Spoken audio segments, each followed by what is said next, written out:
আসসালামু আলাইকুম গাছ। আজকে আমি রান্না করব হাঁসের ডিম। তো প্রথমে আমি ডিমগুলোকে সিদ্ধ করে নিব। এক এক করে ডিমগুলোকে সিদ্ধ করার জন্য দিয়ে দিচ্ছি। সবগুলো ডিম খুব ভালোভাবে সিদ্ধ করব। সিদ্ধ করা হয়ে গিয়েছে। অফলাইনে আমি ডিমগুলোকে সিলে নিয়েছি ভালো করে পরিষ্কার করে। এখন এর মধ্যে আমি দিয়ে দিচ্ছি পরিমাণ মতো লবণ, তারপর দিয়ে দিচ্ছি অল্প একটু হলুদের গুঁড়ো। তো ডিমের সাথে ভালো করে মেখে নিব। খুব ভালোভাবে মেখে ডিমগুলোর সাথে এই তো হয়ে গিয়েছে। এখন আমি কড়াইতে দিয়ে দিচ্ছি তেল, তারপর এক এক করে ডিমগুলো দিয়ে দিচ্ছি। খুব ভালোভাবে ডিমগুলোকে ভেজে নিব বাদামি কালার করে। দেখেন কত সুন্দর একটা কালার চলে আসছে। এগুলোকে আমি আবার এক এক করে উঠিয়ে নিব। তো দেখেন দেখতে কত সুন্দর লাগতেছে। এখন এই তেলে আমি দিয়ে দিচ্ছি পেঁয়াজ কুচি। আমি সাথে একটা আলু দিয়েছি, এটা আপনার চাইলে দিলেও পারেন না দিলেও পারেন। আমি দিয়েছি পেঁয়াজের সাথে একটা আলু দিলে খেতে খুব ভালো লাগে, তাই দিয়েছি। তো আমি ভালো করে এগুলোকে ভেজে নিয়ে এখন দিয়ে দিচ্ছি আদা রসুন বাটা, দিয়ে দিচ্ছি হলুদের গুঁড়ো, মরিচের গুঁড়ো, কাঁচামরিচ, পরিমাণ মতো লবণ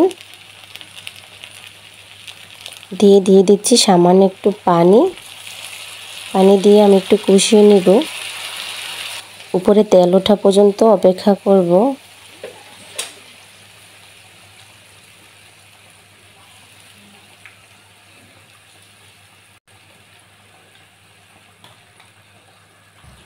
এর মধ্যে আমি দিয়ে দিচ্ছি আমার হাতে বানানো একটা স্পেশাল মশলা। এটা আপনারা দিলে পারেন, না দিলে সমস্যা নেই, দিলে খুব সুন্দর একটা স্মেল আসে, তাই আমি দিচ্ছি। দেখেন কত সুন্দর লাগছে। তা আমি এর মধ্যে দিয়ে দিচ্ছি আমি পেস্ট করে রাখা পেঁয়াজ বাটা। আমি এটা ব্লেন্ডার করে আগে রেখে দিয়েছিলাম, আপনারা চাইলে বাটা বেটে দিতে পারেন। তো এটা হচ্ছে সবচেয়ে মেন আজকে রান্নার জন্য, হাঁসের ডিম রান্নার জন্য। আপনারা যদি এভাবে পেঁয়াজ বেটে বা ব্লেন্ডার করে দেন, এটা দিলে যে এত টেস্ট, এত লোভনীয়, এত ভালো লাগে। মেনলি হচ্ছে পেঁয়াজ বাটাটা।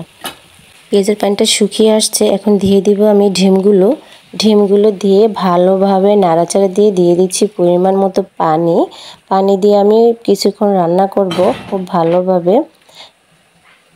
কি বলবো আমি, এটা খেতে যে এত লোভনীয়।